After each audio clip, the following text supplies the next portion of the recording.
Price lord. ಕರ್ತನಲ್ಲಿ ನನ್ನ ಆತ್ಮೀಯ ಸ್ನೇಹಿತರೆ, ಇಂದು ನಾವೆಲ್ಲರೂ ಧ್ಯಾನಿಸುವಂಥ ದೇವರ ವಾಕ್ಯ ಸಂದೇಶ 2 ಕೊರಿಂಥ 9ನೇ ಅಧ್ಯಾಯ 7ನೇ ವಾಕ್ಯದಲ್ಲಿ 8ನೇ ವಾಕ್ಯದಲ್ಲಿ, ದುಃಖದಿಂದ ನಾವು ಬಲಾತ್ಕಾರದಿಂದ ಯಾರೂ ಕೊಡಬಾರ್ದು, ಸಂತೋಷವಾಗಿ ಕೊಡುವವನ ಮೇಲೆ ದೇವರಿಗೆ ಪ್ರೀತಿ ಉಂಟು.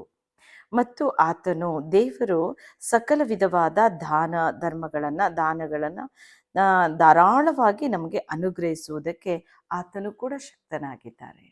ಕರ್ತನು ನಾವು ಪ್ರೀತಿಯಿಂದ ದೇವರನ್ನು ಕೊಡುವಾಗ, ಪ್ರೀತಿಯಿಂದಲೇ ದೇವರಿಗೆ ನಾವು ಸನ್ಮಾನ ಮಾಡುವಾಗ ಕರ್ತನು ನಮಗೆ ಹೇರಳವಾಗಿ ಒದಗಿಸುವಾತನು.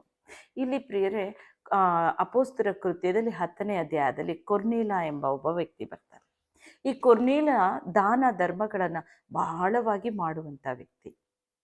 ಆತನಿಗೆ ದೇವರು ಒಂದು ದಿನ ಮಧ್ಯಾಹ್ನದ ವೇಳೆ ಅವನು ಪ್ರಾರ್ಥನೆ ಮಾಡುವಾಗ ದೇವದೂತನು ಪ್ರತ್ಯಕ್ಷನಾಗಿ ಕೊರ್ನೇಲನ ಬಳಿ ಮಾತಾಡ್ತಾನೆ. ಕೊರ್ನೇಲನೇ, ನಿನ್ನ ದಾನ ಧರ್ಮ ಪರಲೋಕಕ್ಕೆ ಏರಿ ಬಂದಿದೆ. ಆದ್ದರಿಂದ ದೇವರು ನಿನ್ನನ್ನು ಹೇರಳವಾಗಿ ಒಂದು ಆಶೀರ್ವಾದದಿಂದ ತುಂಬಬೇಕಂದ್ರೆ ನೀನು ಪೇತ್ರ ನೆನೆಸಿಕೊಳ್ಳುವ ಸೇವಕನನ್ನು ನಿನ್ನ ಮನೆಯಲ್ಲಿ ಕರೆಸಿಕೊಂಡು ನೀನೊಂದು ಪ್ರಾರ್ಥನೆಯನ್ನು ಏರ್ಪಡಿಸು. ನೀವು ಪ್ರಾರ್ಥಿಸುವಾಗ ಇನ್ನೂ ಹೆಚ್ಚಾದ ಆಶೀರ್ವಾದ ನಿನ್ನ ಕುಟುಂಬದ ಮೇಲೆ, ನಿಮ್ಮ ಮೇಲೆ ದೇವರು ಸುರಿಸ್ತಾರೆ. ನೋಡಿ, ಆತನು ಪೇತ್ರ ಸೇವಕನು ಕೂಡ ಎಲ್ಲಿದ್ದಾನೆ ಎಂಬ ಒಂದು ವಿಳಾಸವನ್ನು ಕೂಡ ಸ್ಪಷ್ಟವಾಗಿ ದೇವದೂತನ ಆತನಿಗೆ ತೋರ್ಪಡಿಸಿದರು. ಆಗ ಕೊರ್ನೇಲ ಒಬ್ಬ ಭಕ್ತನಾಗಿರೋ ತನ್ನ ಸೇವಕನನ್ನು ಕಳಿಸಿ ಪೇತ್ರನನ್ನು ತನ್ನ ಮನೆಗೆ ಕರೆಸಿಕೊಂಡು ಅಲ್ಲಿ ಪ್ರಾರ್ಥನೆ ಕೂಟವನ್ನು ಏರ್ಪಡಿಸಿ, ಅವನು ಯಾರ್ಯಾರು ತನ್ನ ಬಂಧು ಬಳಗ ಅನೇಕವಾದಂಥ ಆ ಬಡವರು ದಿಕ್ಕಿಲ್ದರು ಯಾರ್ಯಾರಿಗೆ ಅವನು ದಾನ ಧರ್ಮ ಮಾಡಿದ ಎಲ್ಲರನ್ನ ಆ ದಿನ ಬರಮಾಡ್ತಾನೆ. ಅನ್ಯ ಜನಾಂಗಗಳೆಲ್ಲ ಅವನ ಮನೆಯಲ್ಲಿ ಆ ಕೂಟದಲ್ಲಿ ಎಲ್ಲರೂ ಸೇರಲ್ಪಟ್ಟರು. ಅಂದು ಪ್ರಾರ್ಥನೆಯಲ್ಲಿ ಪೇತ್ರನು ಪ್ರಸಂಗಿಸಿ ಪ್ರಾರ್ಥಿಸಿ ಕ್ರಿಸ್ತನ ಬಗ್ಗೆ ಅವನು ಎಲ್ಲವನ್ನ ವಿವರವಾಗಿ ತಿಳಿಸಿ ಅವನು ಪ್ರಾರ್ಥನೆ ಮಾಡ್ತಾ ಇದ್ದಂಗೆ ಪ್ರತಿಯೊಬ್ಬರ ಮೇಲೂ ಪವಿತ್ರ ಆತ್ಮನ ಅಮೂಲ್ಯವಾದ ವರ ಎಳೆದು ಬಂದಿದ್ದನ್ನು ಆತನು ಗ್ರಹಿಸ್ತಾನೆ. ಎಲ್ಲರ ಮೇಲೆ ದೇವರ ಆತ್ಮನ ಏರಳವಾಗಿ ಎಳೆದು ಬಂದರು. ಅಭಿಷೇಕ ದೇವರು. ನನ್ನ ಆತ್ಮೀಯರೇ, ಆ ದಿನ ಕೊರ್ನೇಲನ ಕುಟುಂಬ ಒಂದು ಆಶೀರ್ವಾದದಿಂದ ತುಂಬಲ್ಪಡ್ತು. ಆ ಕೊರ್ನೇಲ ಮಾಡ್ತಿದ್ದ ಕೆಲಸ ಏನು? ದಾನ ಧರ್ಮಗಳನ್ನು ಪ್ರೀತಿಯಿಂದ ಮಾಡ್ತಿದ್ದ, ತುಂಬ ಪ್ರೀತಿಯಿಂದ ಮಾಡ್ತಿದ್ದ. ಮನಸಾರೆ ಅವನು ತನ್ನ ಮನಸ್ಸಲ್ಲಿ ಎಷ್ಟು ಬಂತು ಹಾಗೆ ದಾನ ಧರ್ಮ ಮಾಡ್ತಾನೆ ಇದ್ದ. ಕರ್ತನು ದಾನ ಧರ್ಮ ಕೊಡೋ ವಿಚಾರದಲ್ಲಿ ಸತ್ಯವೇದದಲ್ಲಿ ಹೇಳ್ತಾರೆ, ನಿನ್ನ ಬಲಗೈ ಕೊಟ್ಟಿದ್ದು ಎಡಗೈಗೂ ಕೂಡ ಗೊತ್ತಾಗಬಾರ್ದು. ಹಾಗೆ ದಾನ ಧರ್ಮದಲ್ಲಿ ಹೇರಳವಾಗಿ ಮಾಡ್ರಿ, ಮನಪೂರ್ವಕವಾಗಿ ಮಾಡ್ರಿ, ಸಂತೋಷದಿಂದ ಮಾಡಿರಿ. ಕಾಣಿಕೆ ಕೊಡೋದ್ರಲ್ಲಿ, ದಶಮ ಪಾಲು ಕೊಡೋದ್ರಲ್ಲೂ ದೇವರಿಗೆ ಸಂತೋಷವಾಗಿ ಕೊಡ್ರಿ. ದೇವರು ಅದಕ್ಕೆ ಹೇರಳವಾದ ಒಂದು ಆಶೀರ್ವಾದ ಸುರಿಸ್ತಾರೆ. ಕೊರ್ನೇಲನಿಗೆ ಬರಬೇಕಾದಂಥ ಆಶೀರ್ವಾದ ಎಲ್ಲಿತ್ತೋ ಎಲ್ಲವೂ ಕೂಡ ಆ ಸೇವಕನು ಬಂದು ಪ್ರಾರ್ಥಿಸುವಾಗ ಅವರ ಮನೆಯಲ್ಲಿ ಪವಿತ್ರಾತ್ಮನ ಅಭಿಷೇಕ ಎಲ್ಲರ ಮೇಲೆ ಇಳಿದು ಬಂತು. ದೇವರ ಆತ್ಮ ಬರುವಾಗ ಏನಾಗುತ್ತೆ ನೋಡ್ತೇವೆ. ಪವಿತ್ರ ಆತ್ಮನು ಒಂದು ಬಿಡುಗಡೆ ತರೋರು, ಆಶೀರ್ವಾದವನ್ನು ಹೊತ್ತು ತರೋರು. ಪವಿತ್ರ ಆತ್ಮನು ಬರುವಾಗ ಸಕಲವೂ ಕೂಡ ಆಶೀರ್ವಾದದಿಂದ ತುಂಬಲ್ಪಡುತ್ತೆ. ಅದೇ ಪ್ರಕಾರ ಕೊರ್ನೇಲನ ಮನೆಯಲ್ಲಿ ಇಲ್ಲದ ಆಶೀರ್ವಾದ ತುಂಬಿ ಹೊರಸೂಸುವಂಥ ಆಶೀರ್ವಾದ ಆತನ ಕುಟುಂಬದಲ್ಲಿ, ಅವರ ಬಂಧು ಬಳಗದ ಮೇಲೆ, ಅನ್ಯ ಜನಾಂಗದ ಮೇಲೆ, ಆ ಕೂಟದಲ್ಲಿ ಸೇರಲ್ಪಟ್ಟ ಎಲ್ಲರ ಮೇಲೆ ಇಳಿದು ಬಂತು. ಅಂದಿನಿಂದ ಕೊರ್ನೇಲನ ಕುಟುಂಬ ಇನ್ನೂ ಹೆಚ್ಚಾದ ಹೇರಳವಾದ ಆಶೀರ್ವಾದವನ್ನು ಹೊಂದಿಕೊಂಡ್ರು. ನನ್ನ ಸ್ನೇಹಿತರೆ, ನೀವು ಕೂಡ ದೇವರಿಗೆ ಕೊಡುವಂಥ ವಿಚಾರ, ದೇವರಿಗೆ ಏನೇ ಒಂದು ಸಲ್ಲಿಸಿದ್ರು ಸಂತೋಷವಾಗಿ ಕೊಡ್ರಿ.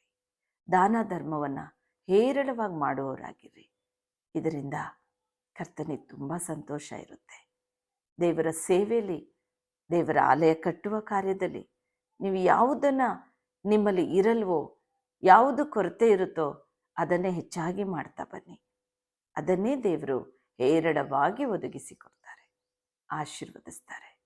ಇಂದು ಅಪರಿಮಿತವಾದ ಒಂದು ಆಶೀರ್ವಾದ ನಿಮ್ಮ ಕುಟುಂಬದ ಮೇಲೆ ಇಳಿಲಿ ಅಂತ ನಾನು ಪ್ರಾರ್ಥಿಸೋಳಾಗಿದ್ದೇನೆ. ತಂದೆಯೇ, ಈ ವೇದ ವಾಕ್ಯವನ್ನು ಕೇಳಿದ ಪ್ರತಿ ಒಂದೊಂದು ಮಕ್ಕಳ ಮೇಲೆ, ಕುಟುಂಬದ ಮೇಲೆ ನಿನ್ನ ಕರುಣೆ, ನಿನ್ನ ಕೃಪೆ, ನಿನ್ನ ಆಶೀರ್ವಾದ ಇಳಿದು ಬರಲಿ ಅಪ್ಪ.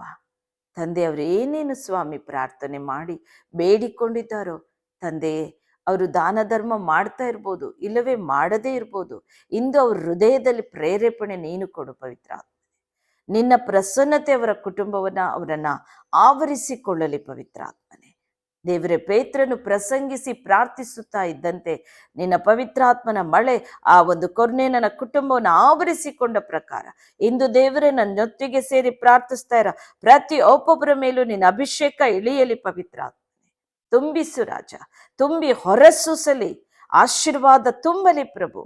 ಅಪ್ಪ, ಧಾರಾಳವಾಗಿ ಕೊಡೋ ಮನಸ್ಸು ಅವ್ರಿಗೆ ಕೊಡು ಅಪ್ಪ. ನಿನ್ನನ್ನು ಗೌರವಿಸುವಂತ, ಸನ್ಮಾನಿಸುವಂತ ಪ್ರೀತಿಯಿಂದ, ನಿನ್ನ ಕಾಣಿಕೆಯಿಂದಲೂ ದಶಮ ಪಾಲಿಂದಲೂ ಯಾವುದು ಸ್ವಾಮಿ ಅವ್ರಿಗೆ ಕೊರತೆ ಇದೆಯೋ ಅದೆಲ್ಲವೂ ಸ್ವಾಮಿ ನಿನಗೆ ಧೇರಳವಾಗಿ ಕೊಡುವಂತ ಮನಸ್ಸು ಅವ್ರಿಗೆ ಕೊಡಪ್ಪ. ಬಡವರಿಗೂ, ದಿಕ್ಕಿಲ್ಲದವರಿಗೂ, ಅನಾಥರಿಗೂ ಎಲ್ಲರಿಗೂ ಸನ್ಮಾನಿಸೋ ಮಕ್ಕಳಾಗ್ಬೇಡಿ ತಂದೆ. ಆಶೀರ್ವದಿಸು ಕರ್ತನೇ. ನೀನು ಹಾಗೆ ಆಶೀರ್ವಾದ ಮಾಡುತ್ತಾ ಇರೋದು ಸ್ತೋತ್ರ ಅಪ್ಪ. ಒಂದು ವೇಳೆ ಅವರು ದಾನ ಧರ್ಮ ಮಾಡ್ತಾ ಇದ್ರು, ಆಶೀರ್ವಾದ ತಡೆಯಾಗಿ ನಿಂತಿದೆಯೋ, ಎಂದವರ ಕುಟುಂಬದ ಮೇಲೆ ಆಶೀರ್ವಾದ ಎಳೆಯಲಿ ಪ್ರಭು. ನಿನ್ನ ಆತ್ಮನು ಆವರಿಸಿಕೊಳ್ಳಲಿ. ದಾನ ಧರ್ಮದ ಕ್ರಿಯೆಗಳನ್ನ ನೋಡಿದ ನೀನು ಕೊರ್ನೇಲನ ಕುಟುಂಬದಲ್ಲಿ ಆಶೀರ್ವಾದ ತುಂಬಿದ ಪ್ರಕಾರ ಅಪ್ಪ, ಈ ಪ್ರಿಯ ಮಕ್ಕಳೊಟ್ಟಿಗೆ ಅವರ ಕುಟುಂಬದಲ್ಲಿ ಆಶೀರ್ವಾದ ತುಂಬಿಸು ಪವಿತ್ರ ಆತ್ಮನೇ. ಏನೇನು ಬೇಡುತ್ತಿದ್ದಾರೋ ಕೊಡಪ್ಪ, ಯೇಸುವಿನ ನಾಮದಲ್ಲಿ ತಂದೆ. ಆಮೇನ್, ಆಮೇನ್. ಇಂದು ದೇವರು ನಿಮ್ಮನ್ನು, ನಿಮ್ಮ ಕುಟುಂಬವನ್ನು ಹೇರಳವಾಗಿ ಆಶೀರ್ವದಿಸಿದ್ದಾರೆ. ಆತನಿಗೆ ಸಂತೋಷವಾಗಿ ಕೊಡೋರ ಮೇಲೆ ಬಹಳವಾಗಿ ಪ್ರೀತಿ ಉಂಟು.